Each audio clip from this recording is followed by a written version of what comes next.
Our mailbag was overflowing on Monday, so it's Mailbag Tuesday. Still trademarked. Don't steal it. A whole bunch of your questions coming up next on the CHGO Blackhawks podcast.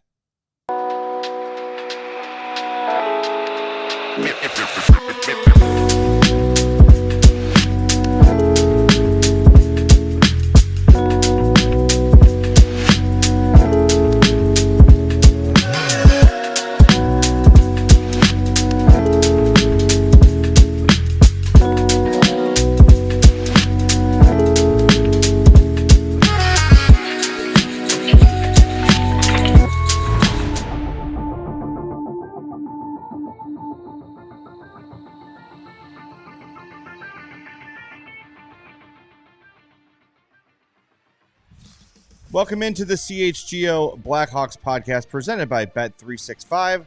Download the Bet365 app. Use that code CHGO365 when you sign up, whatever the moment. It's never ordinary at Bet365. I'm Jay Zawaski. That's Mario Tirabassi. Katie Duffy's here running the show today, and we are blessed for that. As always, thank you, Katie, for being here. We have got a ton to get to. A bunch more of your mailbag questions left over from yesterday. Weren't able to get to all of them because Rockford goalie Drew Commesso was part of the show. So if you missed it, go back and check out that interview. It was great. Damn you, Drew Commesso. No, Drew was awesome. He was very good. Really enjoyed talking to him. So if you missed that conversation, make sure you check it out. Make sure you hit the like button for us. Make sure you subscribe to our YouTube page. If you're listening on the podcast, follow, subscribe, all that great stuff there. We want to tell you about our Die Hard sale going on right now. $36 for the whole year to become a CHGO diehard. That's a great deal. We need to catch up with our cohorts in the other all-city network cities. So let's make a push, Chicago, to catch those Dallas and Philly jerks. And let's overlap them and get more diehard signups, because then when you do, you get priority on Mailbag Monday, which is most important. You also get a free shirt, 20% off all of our events, takeovers, watch parties, including our draft party that's happening this weekend at 115 Bourbon Street. So there's so much going on. Thursday, yep. That is 2 days. Thursday, Friday. Draft is Thursday, Friday, Saturday. We're having parties Thursday and Friday. Yeah. It's going to be a good time. So allchgo.com, go to the Die Hard tab and join, then go save on some events, get some free merch. Boom, you're underway. You're good to go. Awesome. The other little bit of news, Hawks-wise, and I don't know how Hockey News Hub on Twitter is a Russian... They don't identify who they are, but they cover Russian hockey. Focused on like KHL and Russian hockey. And their news. scoops are usually solid. So I feel okay going to air with this. Again, this has not been verified by anyone other than Hockey News Hub on Twitter, but it sounds like Ilia Safonov, who was with Akbars, is leaving for North America to start his pro career. If you're not sure who Ilia Safonov is, 6'5", 205 center, 6th-round pick in the 2021 draft has been, and he is 23 years old. So that's a guy who could potentially come compete for a spot with the Blackhawks, play in Rockford, whatever it might be. But it looks like potentially Ilia Safonov is going to join the Blackhawks organization, which felt like a few months ago, maybe a 50-50 chance at best. And now Hockey News Hub at least is reporting that that's happening. So we'll see if we get more news on that, but just something to keep an eye on, something to stay abreast of.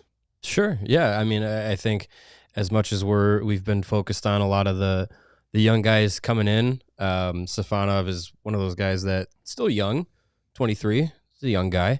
But one of those guys that, over in Russia and the European prospects, you kind of can lose sight of them sometimes when they're not like first round pick guys, because you have no sight of them. Right. Yeah.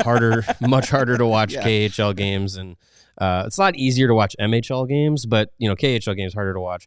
Yeah, I mean, I think with Safonov, there's still definitely some value there. Blackhawks need some size down the middle. I think, his game has always been predicated on being reliable 200-foot style defensive forward, not a guy that's gonna light things up offensively, but just someone who can be reliable. And if he can translate to North America and translate to the system, that's a guy that you throw into the mix in the next season and see what he can do. Healthy competition is good across the board. We talked with Drew Commesso yesterday. Asked him about when Spencer Knight came in, and it's it's going to be good for more of these young guys to battle it out and earn spots. Like, a lot of these guys does not feel like they're just going to be handed spots. It's going to have to be earned. So you throw him into the mix into training camp. If he does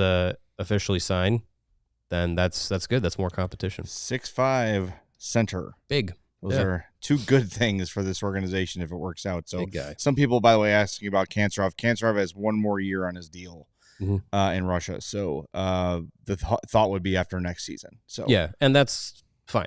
Yeah. Give him another year in Russia. That's totally fine. All right. Shall we go to the mailbag? Let's do it. We shall. Where do we want to go first, Katie? I don't know. You guys tell me. Do you want to start with... Just pick one. Oh, great. Let's do it. Let's go for the long one first, shall we? Sure.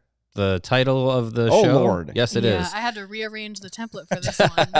You want me to Chill Dog's got many thoughts. I can do it. Yeah, it's Chill Dog. I can summarize if we'd like, but basically what Chill Dog is saying Give is... us the AI summary, Jay. fewer game, 14, he had 6 more points in 14 more games, Connor Bedard did.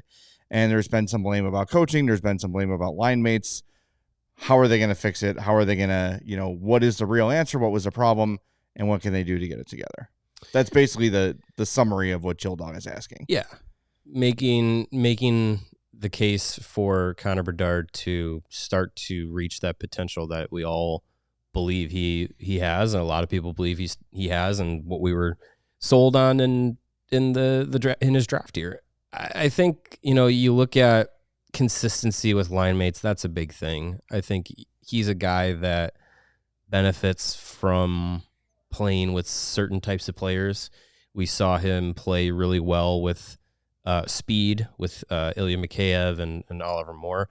And I think as time goes on and some of these players that, Kyle Davidson has brought in that have that high-end skill and also are fast, you could have someone in that mold play with Bedard because he is a lot like Patrick Kane. I don't know if he's as agile laterally as Kane was, and I don't know if he's got the stick handling that Patrick Kane had in his prime, but very few players do. But as far as seeing the game, processing the game, being able to put the puck to get the puck to a guy that most can't, he has that ability. I just don't think he's been able to do it with a lot of guys that can think the game at the same level or play the game as fast as Bedard thinks it. So I think finding the right mix of line mates is important. And individually for him, for his skills, he's talked about it. We've talked about it.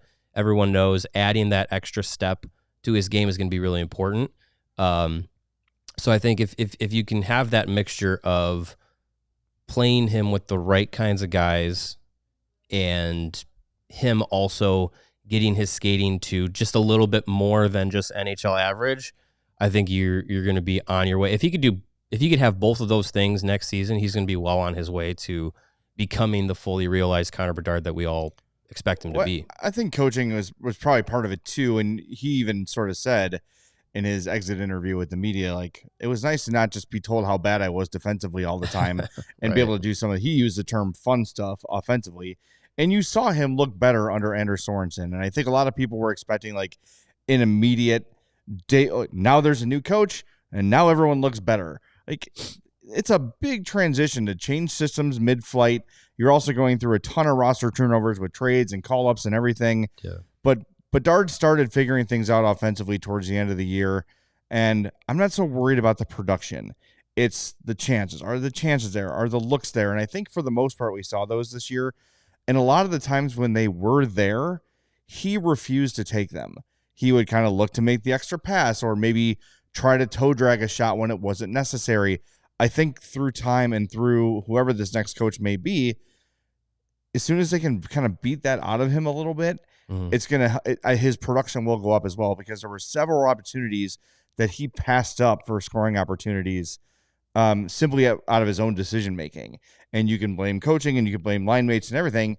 But I think another factor that maybe Bedard doesn't get enough criticism for is his decision making at times. can be a little bit too unselfish. And it's like, dude, you're the guy on this team. I know Teravainen's here and Bertuzzi's here, and you've got some good young players, but you are still offensive threat number one. And I want to see him. I think we all want to see him take charge in that way a little more often. So he'll also, with improved line mates and improved teammates, get more space and get more time and more open ice. Because if I'm defending the Blackhawks and it's no offense to these guys, Oliver Moore, Ilya Mikheyev, or Connor Bedard, most of my focus is going to Bedard.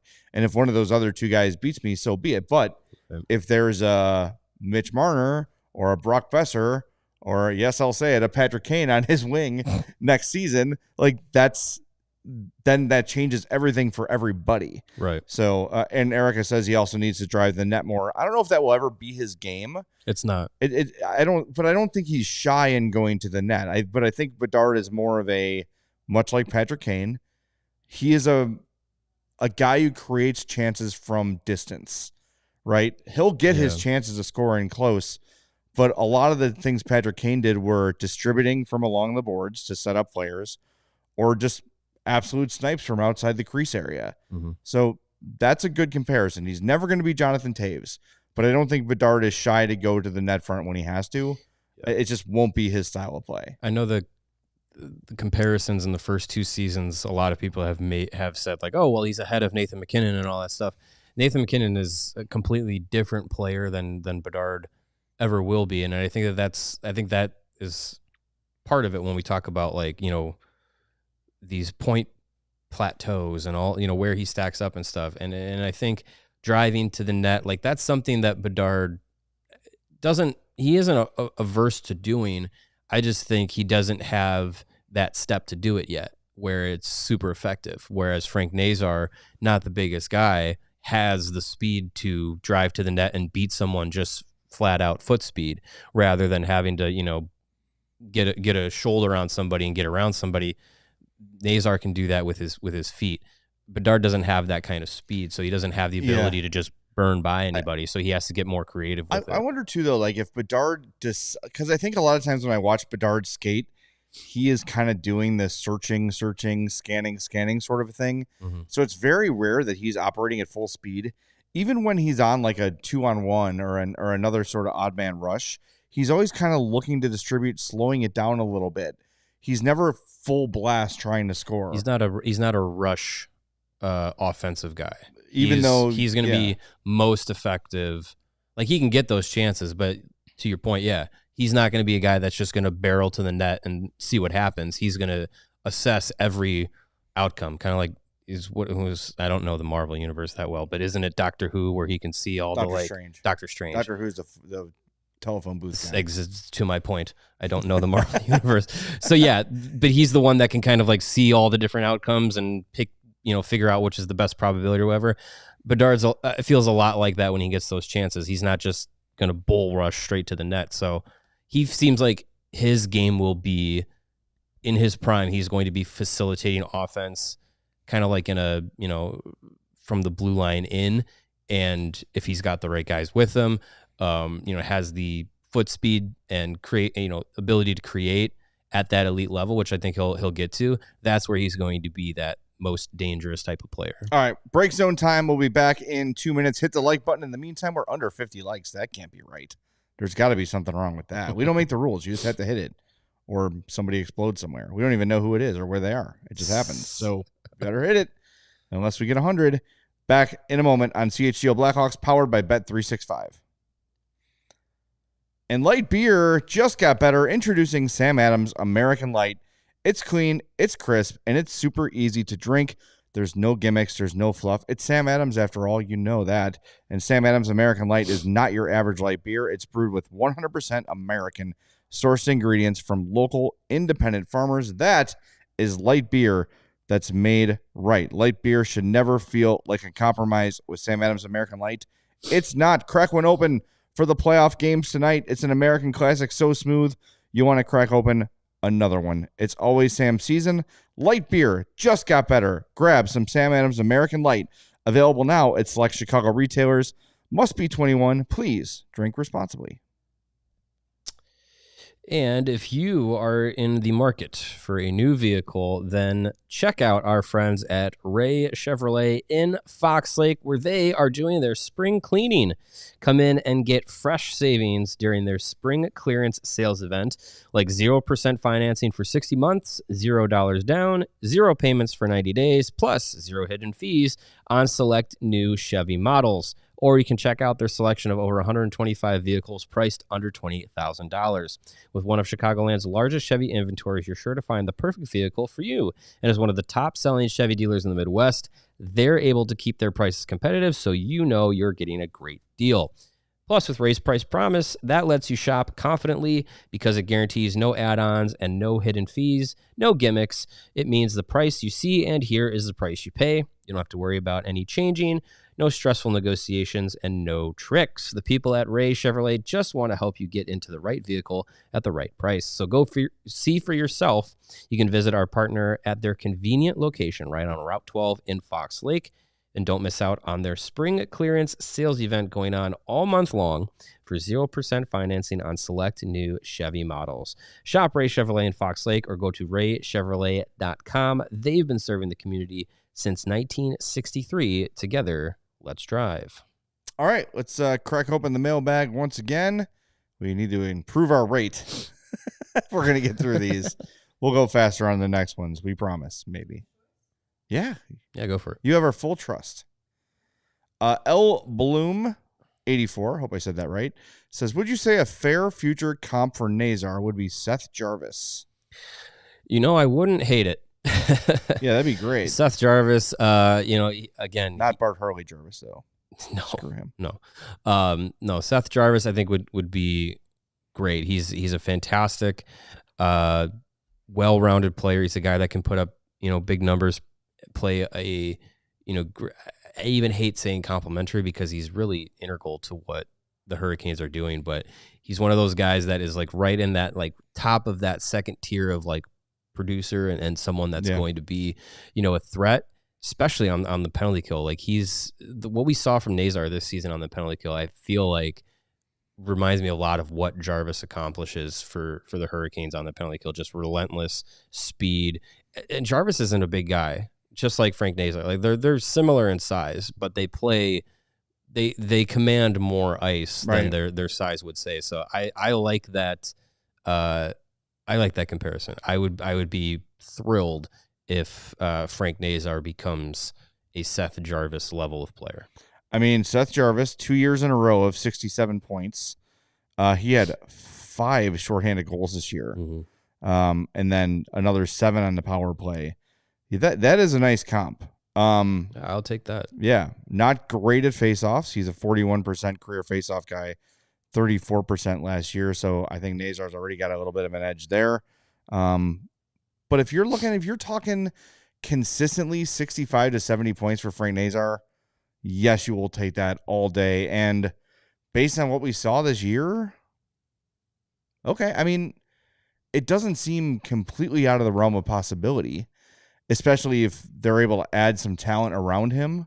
Yeah. And some of these draft picks have, become maybe a little more than you expect, or whoever they draft this year plays on the line with him instead of Bedard. 100%. Like I think that is a reachable, maybe that's a ceiling, but it's a reachable place for Frank Nazar to get. Yeah, absolutely. Yeah. And I think it's funny is, Seth Jarvis wasn't one of the high-end prospects, but still a guy that, people were really paying attention to in his draft class. But I remember just kind of, as he developed just more and more, just kind of like seeing him on the periphery, just be like, man, Hurricanes really a good guy with that. And with Nazar, like, he came in 13th overall pick and all that, but, the way that he has took those steps and developed so quickly, it seems, again, it could be one of those guys where it's just like, by the time he's 24, 25, like we might be seeing like just a really electric player, and I can't wait. Love it. All right, let's go. Let's do another one here, Katie. Yes. And this from Flip 2191, not to be confused with the 2,190 flips before him. If July 1st comes and we miss out on Marner and Ehlers, I love the idea of signing Bennett and Marchand. Do you see the Hawks having interest in Brad? Could he follow Sam from Florida? Two guys who won gold with Canada, played on the second line together since the deadline, and exemplify all the characteristics you want in vets joining the room. I am down for that because it would be entertaining as hell. Sure. Absolutely. Brad Marchand is still a hell of a player. Yeah, he's still got plenty left in the tank. No, I'm not giving him 7 years. No. But I don't think Brad Marchand is going to do that. I would be insanely shocked if that happened. Yeah, I think he was getting out of a situation in Boston, which, I mean, so hard to get rid of or to trade a guy like that. Like with Brad Marchand to Boston, I mean, is what Patrick Kane meant to Chicago, and so to go through that and to move him, and especially to do it to the Panthers. Like when the Blackhawks traded Patrick Kane, it was to the Rangers. Like there's no rivalry there. There's, it's not with the Bruins. It's like, you're going to see the Panthers again this season. You're going to, the Panthers were a team that they had to run through in the playoffs. Like there was a bit of, tension there. So for him to go to the Panthers was another thing. So, but I think that was, that's Marchand trying to still be at the highest level of the NHL. I don't see him hitting the market and the Blackhawks overpaying for him and him being like, yeah, okay.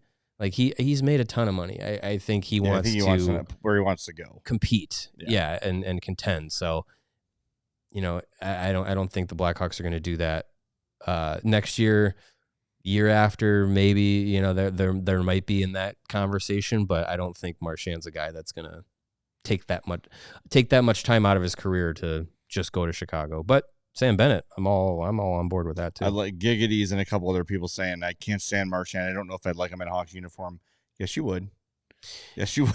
People bought Corey Perry jerseys. Yeah, as soon as he nutmegs someone for if you give him the old Paul Heyman after he hits Connor Bedard and scores a hat trick, you'll start to like Brad Marchand on your own roster. I promise you. He's the guy's beloved by his teammates. He's absolutely the guy that 31 other teams at a time hate him and hate to play against him. Bruins fans loved him. I'm sure Panthers fans, if we took a temperature check on Brad Marchand, they would say, yeah, it's nice having him. Yeah. It's just how those kind of players go. Love them till they're on your team. Hate them till they're on their team. That's what I said. Yeah. In my head. But then in my mouth, I said something else. All right, let's do a couple more before we hit the break zone one more time. This one from Rooney says, if the Hawks fall to 3 or 4, lottery luck might run out this year after climbing in 23, not dropping in 24, presumably dropping them out of the Misa running. What are your thoughts on Higgins? Is he too similar to what they currently have? Help me with this name. I struggle with it. Desnoyers. Thank you. I always want to throw the S in there. Seems to be climbing up the boards while Martone is dropping. We need a Boeser situation. Yeah, here. Exactly. He's one of those guys, Desnoyers, that has been, as Rooney says, like climbing. I mean, he was kind of in that mid first round range for a while, climbed in the top 10. And now, you look at a lot of the prospect analysts, the people over Elite Prospects have him pretty high. Stephen Ehlers just came out with his rankings. He has him at 5. He's an interesting option. He's got really good production numbers in the queue. He's got good size, 6'2", about 180 pounds, and just a reliable two-way center that can play a bit physical, can pretty much do everything that you ask him to do. Seems like a guy that I hate using the term safe pick. Yeah. But a pick, he seems like a prospect that you can believe in. You're just like, yep, he's going to be a guy that you're not going to have to worry about. There doesn't seem to be too many holes in his game, and he's had success at every level that he's been in. He's been with Team Canada winning gold medals. I think he would be a really good player. And if they do fall to 4, you're thinking Higgins is gone, likely. Misa's gone. Schaefer's gone. you open it up. Martone, I think, is still considered the number 4 guy out of the top 4. But Desnoyers, Anton Frondel is another one that's in there. I'm on board with all of them. They all possess that size up front that the Blackhawks would need. And they all have those skill sets that can separate them from the pack and making them look like legitimate, not plug and play, but legitimate guys that you could see in the top 6 very, very soon. Yeah. It feels to me like getting 4th is a massive disappointment. It's like, anywhere in the top 3, you feel pretty good. Yeah. It feels like there's 3 guys and then kind of the rest. I don't want to take away anything from those second tier guys, but there seems to be a pretty decent gap between 1, 2, 3, and 4 in the rest. Do you agree with that? I think you start opening up the conversation at 4, but I still think Martone is I still put him in that group of those 4 top level players. I think Schaefer is 1A, and then I think Misa's probably 1B, and then you got Hagens and Martone. I put them in that order. And with Hagens too, like I feel like people are like quote unquote down on him, but he had a super productive draft year. Yeah. Point per game player as a true 18-year-old freshman. Played at BC, like was a had a great U18s last spring. Had a really productive World Juniors. Like there's really nothing that is like against him. I just think like Michael Misa's season and the way Matthew Schaefer kind of really took steps in the short sample that he did this year. Like I just think that maybe did more for them than it is saying that anything has been taken away from Hagen. So yeah, like, Oliver Moore is 6 foot. Frank Nazar is, 5'9", 5'10". Connor Bedard is 5'10", 5'11". James Hagens is like 5'10", 5'11". Like I understand the concern of like all your future top forwards, most of them at least are like on that border of like, are they too small? No. You can find success at any kind of size of player, but I do understand like you still want some of those guys to have a little bit of size. That's why like, Misa, Martone, Frondel, Desnoyers, like they have that little advantage over someone like Hagens. Yeah. I don't know. Maybe I don't worry about size enough when it comes to these guys because you don't have to be big to play big, and we've got it right in front of our faces with Frank Nazar. Right. Like there's nothing about his game that is being limited by his size. Would it be a little better if he was 6'5"? Maybe. But I also think he's not going to play with the same speed, and he's not like if he could, that'd be small awesome. allows you to be kind of shifty and disappear in a space. If you're this giant lumbering power forward, and by all means find one of those guys, but it's more about how you play than the size you are. Right. Yeah. I that's more of a concern for me. So I'm trying to find more of a player type than a body type. Right. Yeah. Like, Matthew Tkachuk, who is in most people's minds the prototypical power forward in today's NHL. He's 6'2", 202.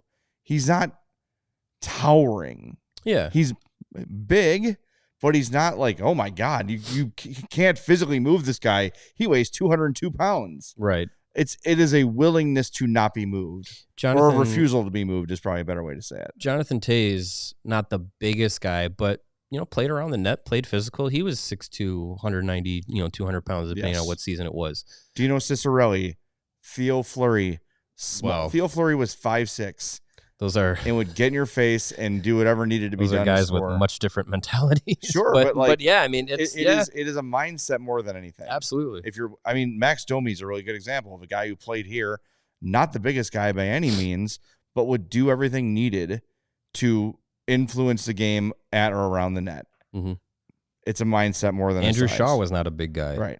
Yeah. But that said, if you have 2 guys like that and one is 6'3", and one is 5'10", I'll take the 6'3" version. Yeah. Thank you very much. That's why, like, if the Blackhawks land 3 or 4, Martone is very interesting because he does have that size, 6'4", close to 200 pounds, but not like typical power forward. Like he's not a Eric Lindros. I'm just going to barrel through people. Yeah. he has that ability to kind of skate and beat guys, with his feet in one-on-one situations. So like, I don't know. He seems like a definitive wing, which is fine. That's not a problem. So like if they're 3 or 4 and they go Martone, like you kind of get best of both worlds, where it's a guy that has the production capabilities of a top 6 guy, top line guy, has size and also skates well. Like, sign me up for that. Like that's why this year's draft lottery, I'm probably the least of the 3 that we've done. I'm going to be the least concerned about it, because wherever they land, they're going to be in the running to get somebody that fits exactly what they need. Even and if it's Matthew Schaefer, which it's like, oh, another defenseman, we will have that conversation continually through the summer. But even getting him like as best player available, it still puts you in a really advantageous spot to have a defensive group headlined by Levshinov, Schaefer, Rinzel, Korchinski, Vlasic. Like, that's 5 guys that you could be like, at their primes, are they top pair guys? Yeah. You have 5 and of you those? have 5 of them. Like, that's how you win cups. Yeah, I think no matter where they land 1 through 4, they're going to put themselves in a situation that is going to be super advantageous. All right, let's hit the break zone again. Hit that like button for us. We are close to 100 likes. If we get there, no one will explode, which is good news. All right, we'll be back in a moment on CHGO Blackhawks, powered by Bet365. And we've been telling you about our friends at Sunnyside for a long time now. Why? Well, because we love them. First of all, they're the greatest. Sunnyside Cannabis Dispensary is your home for judgment-free cannabis shopping, a place where all kinds of visitors are welcome to explore, discover, and purchase a wide array of high-quality products. If you're one of these people that creates several YouTube accounts to go in and troll other teams' podcasts, chats, why don't you head over to Sunnyside, maybe order online so you don't have to talk to anybody, and just chill out, okay? Find something better to do with your time. You could do it at Sunnyside. Whether you're a noob, whether you're a veteran, they've got everything you need at Sunnyside, and they'll help you get the experience you're looking for with their expert guidance and brands they know you'll love, like my personal 2 favorite brands, Good News and Mindy's. And if you're a pro, they've got over 100 strains on the menu with new ones added every day. They're expertly curated, and their wellness advisor staff picks are awesome. You could follow those if you're not sure where to go. Visit sunnyside.shop for bright buys every day, including 50% off your first 3 online purchases. Enter promo code HICHGO at checkout to qualify. Exclusions apply. Sunnyside Cannabis Dispensary, bright buys every day, only for 21 plus or Illinois medical card holders. And after you stop at Sunnyside, you might need yourself a good pair of sunglasses, because, Can't imagine why. Yeah. And our friends at Shady Rays are there to help you and to get you in the right frame of mind with their premium polarized shades that won't break the bank.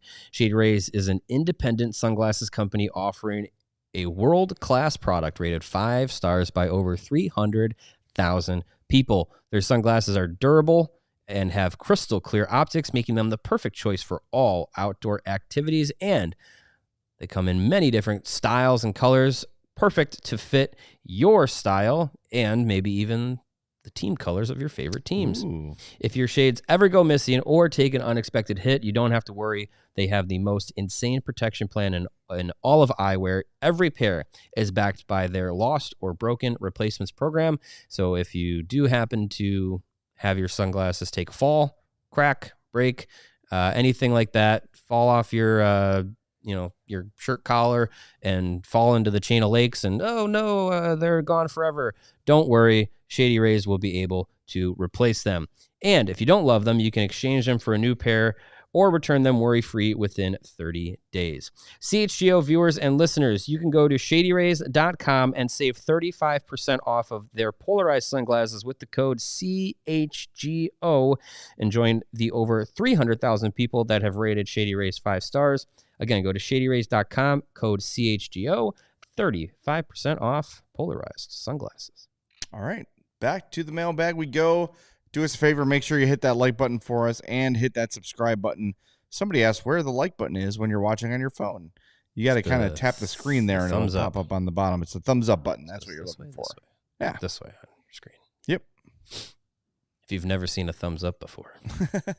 AJ, one of our loyal diehards, says, who do you view as the Hawks' biggest competition for David Carle's services? Additionally, what do you think the Hawks' best pitch to Carle looks like? That's a really good question. So here are the current openings in the NHL. The Rangers, the Kraken, the Ducks, the Flyers, probably Boston because Joe Sacco is interim. Seems like Boston, yeah. And Lou Lamoriello got fired today from the Islanders, and Patrick Roy's status is still up in the air. Mike Sullivan sounds like he'll be back with Pittsburgh based on what Kyle Dubas said. Mm-hmm. Not definitive, but sounds like, hey, if he's on board with what we're doing, we're on board with keeping him as our coach. So it seems like Mike Sullivan will remain in Pittsburgh. Yeah. So there's your list. Rangers, Kraken, Ducks, Flyers, Boston, Chicago, potentially the Islanders. I think Anaheim is the biggest threat. I believe Anaheim is probably your biggest competition as far as the ascension, upwards. The way that the Ducks took a step from last season to this season, you have that young group that is in the NHL and showing a lot of promise with Leo Carlsson, Mason McTavish, Zegras. They have a lot of solid players that you can believe in. And when what we've heard from David Carle and what has been said about him and his hopes or expectations or what it would take for him to leave Denver and take an NHL job would be the financial life-changing opportunity as well as seeing the path to victory. And as Elliot Friedman kind of said a few weeks ago, even if it's a rebuilding team, he needs to see the players in place that can present a path to victory. I think the Ducks are the Blackhawks' biggest competition as far as here's a young team that's going in the right direction because they're a year ahead of where the Blackhawks are in their rebuild. Even with getting Connor Bedard in the lottery, the Ducks still had a number of pieces in place already. As we talked about before, Bedard kind of is the starting point of that rebuild and getting the cupboards full in the prospect system, whereas, the Ducks had a number of guys there. You add Leo Carlsson to the mix. I think that is a big difference. And then the way that this year they weren't in the playoff hunt, but they were not, bottom of the league. So I think that is probably going to be a spot that would be intriguing for a young coach coming in and being able to kind of take over a roster that's going in the right direction. Yeah, no, John Buchacross was on What Chaos and mentioned the Ducks and Hawks for David Carle. And I think you're looking at two teams in similar situations, right? Where there's a very clear path to, and the future is going to be strong for both teams. Mm-hmm. I do know that Pat Verbeek is not a guy who loves to pay coaches a ton of money. So if AJ, to answer AJ's question, what are you pitching to David Carle? I think you could pay him what he wants. Yeah. And whatever Anaheim's going to offer, you can beat that and be willing to beat that. I also think Chicago is a hockey market versus Anaheim is a hockey market. There's no question where the advantage is there. I don't think as good of young players as the Ducks have, they don't have a Connor Bedard. And I also think you have to look at the potential for free agents coming to your team. And if you think that when both teams are ready to win, Anaheim is more appealing to free agents than Chicago, I don't know. I don't know if that's true. So if I'm David Carle and I've got my pros and cons yellow pad out, I see pros for both teams. But if I'm looking down beyond the next year or two, and he's probably going to get a 5-year deal wherever he goes, I don't know. I think the Hawks shape up very nicely. Not to say the Ducks don't, and a jump in the draft could help that really quickly for them. And they've, again, got a lot of guys who are already established and really, really good. But, and I know it's going to come off as bias, but what's a more prestigious job, Blackhawks or Ducks? I don't think there's much question about it.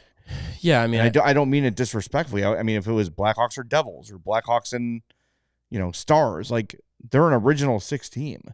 Yeah, in the third market in the country. Yeah, I think that's fair to say. As far as like, that'd be like saying like, oh, you were the head coach of the Packers or Cowboys or one of those like franchises that is the cornerstone of the league historically, for sure. But I feel like that only goes so far, and I think a lot of people who are going into what would be in David Carle's situation their first coaching job, I think they're looking for just the opportunity to make it their own. And I think a young guy like him probably has that mentality of just like, if I could come in and if I were to come in and take the Ducks from just outside the playoff picture to in the playoffs and getting this young group to the next level and having them be a perennial contender, I think that means more. Winning means more than just being able to say like, I was a coach of the Blackhawks. Now he could come to Chicago and do the same thing, make the Blackhawks a winner, a playoff contender, and all that. And that might go further because of the historical hold that the Blackhawks have in the league. That could be one thing. But if he's looking to have a chance to maybe do it more immediately, I think the Ducks might be able to offer that up. That is the advantage the Ducks have, is they're a year or two ahead of the Hawks in rebuild. Yeah. So and their prospect system's in a good spot. They have a lot of young guys that were contributors. I look at what the Ducks did this year as like that should be a benchmark for the Blackhawks to reach next year. I would think so. All right, let's get one more in before the break zone here if we can. Katie's doing a great job today playing whack-a-mole with the trolls, as someone said in the chat, which I appreciate. McLovin says, feels weird being able to post here for the first time. Love the feeling. McLovin, new diehard. Thank you very much. In the chat all the time. Yeah. My actual question is, which of the B-tier prospects, Reichel, Del Mastro, Kaiser, Allen, etc., do you think might be on the way out this summer to facilitate potential hockey trades? Or do you think this summer isn't if you think this isn't the summer to try and make those moves yet? No, I think it's the summer to make those moves. Who's got the highest trade value on that list you listed? I would probably say Del Mastro. I might say Kaiser. Kaiser, maybe. I think he's got more NHL tape on him. So I think more teams probably know a little bit more about him than the rest of those guys. But I think if you're looking for the more prototypical defenseman that a lot of teams really like nowadays is more maybe Del Mastro because of the size advantage and the way that he plays. But I mean, yeah, I think you have to be open to any and all possibilities. And we said on yesterday's show, and it's a theme last offseason, it's a theme this offseason too. Like if there is a way to make your team marketably better, both in the short and long term, and it involves moving one of those guys, you have to be open to it, and you have to be okay making like a tough decision. Like if you come out and say like we've traded Ethan Del Mastro, like I think that there's going to be a big portion of the fan base that's like, dang, that sucks because I was really getting invested in him and I liked him and stuff. But if you look at it and then say like, oh, but we're getting, this player who's more established in the NHL or has a higher ceiling or something like that, then you kind of have to like take it with both sides and just be like, yeah, like that's going to make the team better. Yeah. So I'm completely open to it.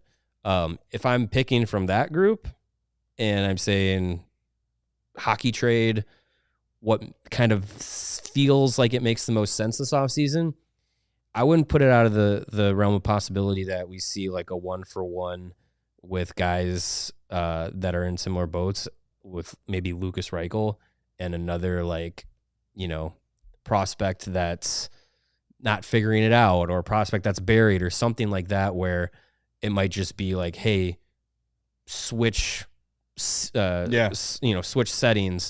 and see if you can make it work. Could be beneficial for both guys. Yeah. All right. One more break zone to go. Then we're back to wrap up the show with a few more mailbag questions. So stick around. We just hit 100 likes, so thank you very much. But we don't stop there. Keep smashing that like button for us. We'll be back in a moment on CHGO Blackhawks, powered by Bet365.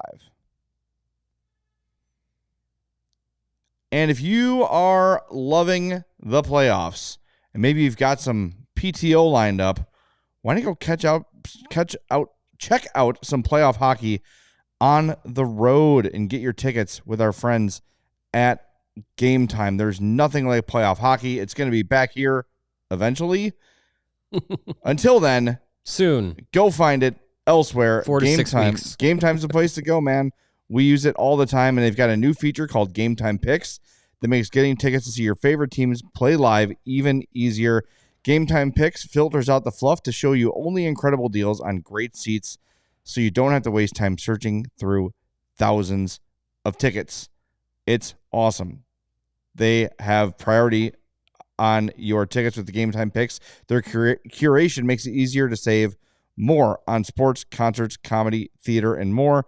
And I love the all-in pricing. Toggling this feature shows the total upfront with no surprise fees at checkout, and they've got their lowest price guarantee. So if you see it cheaper somewhere else, Game Time will credit you 110% of the difference. So all you got to do is download the Game Time app, create an account, use the code CHGO for $20 off your first purchase. Terms apply. Again, create an account, redeem code CHGO for $20 off. Download Game Time today. Last minute tickets, lowest price guaranteed. And if you want to be at a game and you want to wager on that game, do it with our friends at Circa Sports. Whatever the sport, the app to bet is Circa Sports Illinois. Circa Sports, it's the sports betting app the way that it should be. Circa Sports Illinois has high betting limits, low holds, and exceptional customer service. You can bet on all your favorite teams in every game this season, whether it's spreads, props, futures, or in-game. Circa Sports has it. Fund and bet like a pro from anywhere, anytime in Illinois. The Stanley Cup playoffs have been very thrilling through a couple of games. Last night, I was watching the Avalanche and Stars in overtime, and was on my phone on the other screen, was keeping tabs on the Kings and Oilers. And if only I had live bet the Kings to still win in regulation, if only I had trusted Philip Deneau's late game heroics with Circa Sports, then I would be I'd have a thicker wallet today. But oh well. But you can get your wallets thicker with Circa Sports Illinois and the Stanley Cup playoffs. Download your new bookie today at circasports.com. Again, you must be 21 or older, and if you or someone you know has a gambling problem, you can call 1-800-GAMBLER. All right. Sure, we got a handful more. Katie, let's just start rifling through these bad boys. Hosa Hawk says, mailbag question. During Bedard's first training camp, I made my prediction that I thought he might be Denis Savard 2.0. How do you guys feel about my prediction after 2 years? He may have to pick up his speed to catch up with Savvy. I feel like Patrick Kane would have been Denis Savard 2.0. Could Connor Bedard be Denis Savard 3.0? Well, Savard was a center, so maybe that's, I would say, player-wise, Kane and Savard very similar. I think Kane was better than Savard. I know it's probably sacrilege to some older people, but I think it's true. Yeah, I could see that. I mean, small, elusive, great with the puck. I think Bedard's probably got a better shot than Savard. Savard's probably a little shiftier. Yeah. Maybe a better stick handler. So there's some differences here or there, but sure.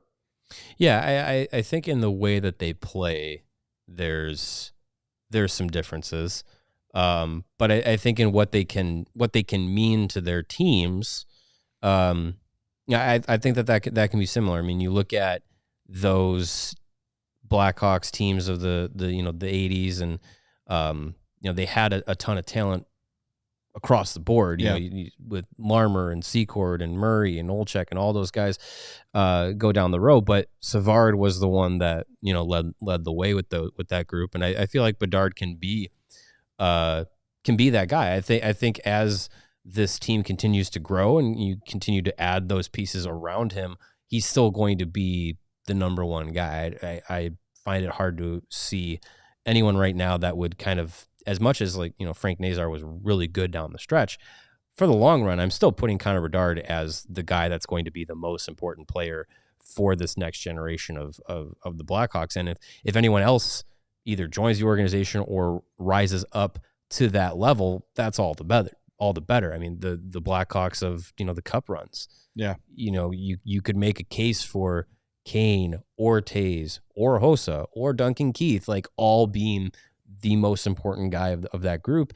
And you wouldn't be wrong in some cases. So I think as far as, the importance of driving that team, Bedard definitely can be that caliber of player. Shout out to Lucy, by the way, who's homesick, listening live for the first time. So thank you, Lucy, and hope you feel better soon. I hope you feel better. Yeah. All right, what else do we got here, Katie? It was? We emptied it. What are we going to do for 9 minutes? What's your favorite color? Let us know in the chat. You want to answer some chat questions? No. Oh, yeah, we got a super chat for sure. If we got any chat questions, we don't have super that'd be chats, awesome. but we have regular Oh, yeah, chat sure. questions. Let's get to them. All right. I saw one from somebody. I know it's very helpful. Saw one from somebody. Here, how about Lord Hossa right there? He says, I'm unsure about Lucas Reichel's future. Is he a fourth-line center? If that's the case, why did Kyle Davidson grab Veleno? I don't know why they're so married to Reichel at center. I don't understand it. I think the mentality of wanting your most skilled players, if they can play center, and structurally put them down the middle and put them positionally into the most dangerous spot of the ice rather than having to have them work themselves to that area from the wing is probably more preferable. And we heard Anders Sorensen talk about it with Nazar, with Bedard this year, especially when Bedard was moved from center to wing and wing back to center. The talking point always was, we want him to be in the most dangerous area of the ice. So I think with Reichel, we expect him to be most effective in that spot, and sometimes you have to get him to that spot where he doesn't have the choice to leave it. Yeah, right. I think that there's been a lot of times where we've seen Reichel less this year, I will say, than probably last year and the year before, where he's been on the outside and has just kind of been more comfortable playing that way. Drive into the offense zone, pull up, turn around with your back to the net and try and make something happen. We saw that less. We saw him try to get to the center of the ice more. But I think if you have a guy like him where he's positioned down the middle, there's nowhere else for him really to go that he should be going offensively. Like, that's the spot that you want him to be effective in. Yeah, I mean, as you look ahead here, it's hard to find a spot down the middle for Reichel. If he doesn't take a step, like, do you try to turn him into Michael Frolik? But he was so good defensively, and I don't ever see that from Reichel. He's not. I don't think he's going to be that guy. I just don't know. And I know it's early. Like, I know we're probably writing off Lucas Reichel too soon, but I just have not seen this sustained, like, oh, look how good he looks this week or this month. It's always like a once a month thing with him. Where there's he had a really good game. He had a goal and an assist, and look how effective he was. Each week and each month has different peaks and valleys for him. But if you're going to be a bottom six guy, you've got to be better defensively. So I think, like you said, he's a great candidate for a change of scenery move this summer. Yeah, I think he would welcome it secretly. Yeah, I mean, and if he works out somewhere else, fine. But I just don't. It doesn't feel like it's going to work here. Yeah, and I don't think he's not in a position where it's just like they've invested in him financially or they're putting him in a spot that someone else deserves. I mean, it's if he played the way he did this season and he was consistently in the top six, I think I would be calling for him to just be gone. Yeah, because but for having him be in the fourth line, he was looking good at times in that role and being effective in that role. So you kind of were like, all right, like, this works for him. But how much of that effectiveness was the hard work of Maroon and Craig Smith or whoever, like those career grinders, pluggers that do everything right? I don't mean that insultingly either. I mean it as a compliment for those guys of they have made a living they were super by effective. playing the game the right way. Yeah. And winning puck battles and board battles and playing the defensive 200-foot game. I wonder how much that made Reichel's overall play look better. I don't know. I still think there's hope for him. Well, like we talked, I just worry about his when we talked to him like last week, he just seemed, oh no, my postseason interview went well. Yeah, it was good.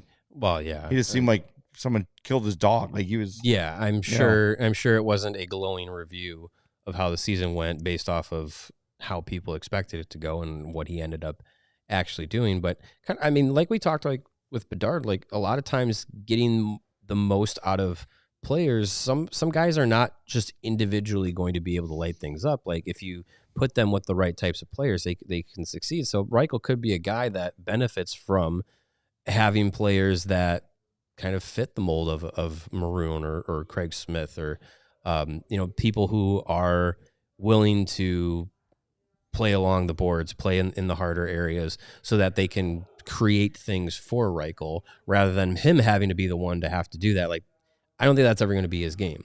And I don't think I'm breaking any, breaking any barriers saying something like that with regards to Reichel. But, if he's got someone who can retrieve pucks and set him up offensively, which Pat Maroon, I feel like had a good chance for doing. It's all right. Yeah.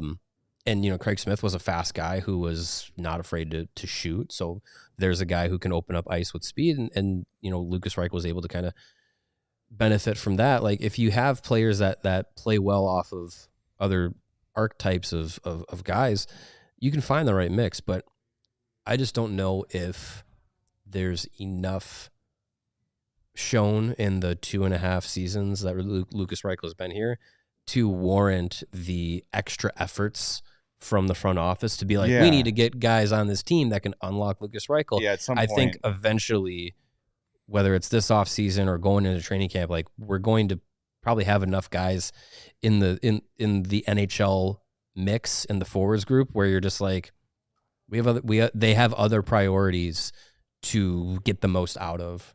If Reichel's not going to be a guy that can take that next step. He is taking himself out of priority stature. Like I still want him to have success. Of course. He's definitely has the raw tools to be really effective and be an exceptional, middle line forward. It's just he just hasn't unlocked it. Well, let's hope the skills coach he's hiring for this offseason can unlock some of that stuff in him. Sure. And he did say he was prioritizing his work along the boards, which is a big area of improvement he needs. So we'll see. I'm hoping for the best. Hopefully he comes into camp and looks dynamite, and we talk about him as another, 40, 50 point guy on this team. That'd be wonderful. But he'll be 23 at the start of next season. So he's still far from, washed or anything. No, and this is his first full NHL season this year too. Yeah, still a lot of hockey ahead of him. So all right, let's get to the $2 super chat from Young Dangle God, who says Boeser or Ehlers this offseason. I want Ehlers.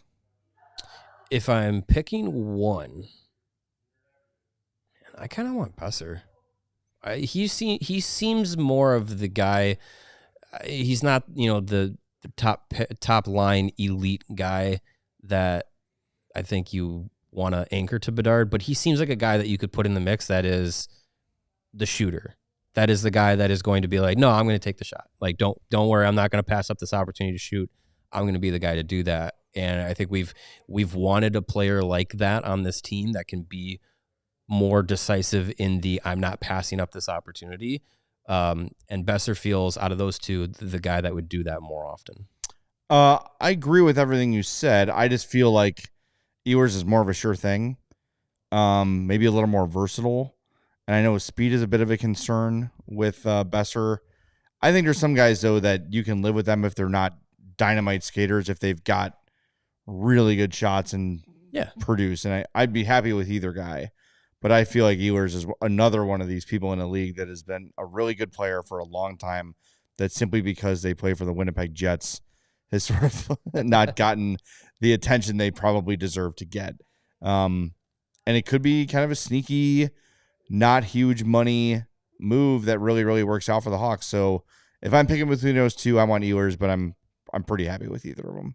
I know I'm kind of on the fence there, but no, Jay, you have to make a. I have to dig in and call you stupid. Dig in your heels, and when July 1st happens and they don't sign Nikolai Ehlers, then you have to call for Kyle Davidson to be fired because the guy that you dug your heels in on didn't get signed. I was told today on the old Twitter machine that Kyle Davidson was bad at trades. That was my favorite one of the day. Yes. And then you have to make 4 burner accounts and argue with the people who feel differently than you. Because there's nothing else to do in Los Angeles, apparently. Because you have that time. All right, we're going to wrap things up. We will be back tomorrow at 2 o'clock. Lots of news happening. You never know what's going to come up. But we're going to start really kind of maybe digging in on the coaching stuff tomorrow because we might run out of time to do it soon. We'll see. We'll talk to you then. Thanks for being here. Thanks for hitting that like button. If you've not, do it on your way out. And we'll talk to you tomorrow at 2 on the CHGO Blackhawks podcast, powered by Bet365. We all silly like the mayor.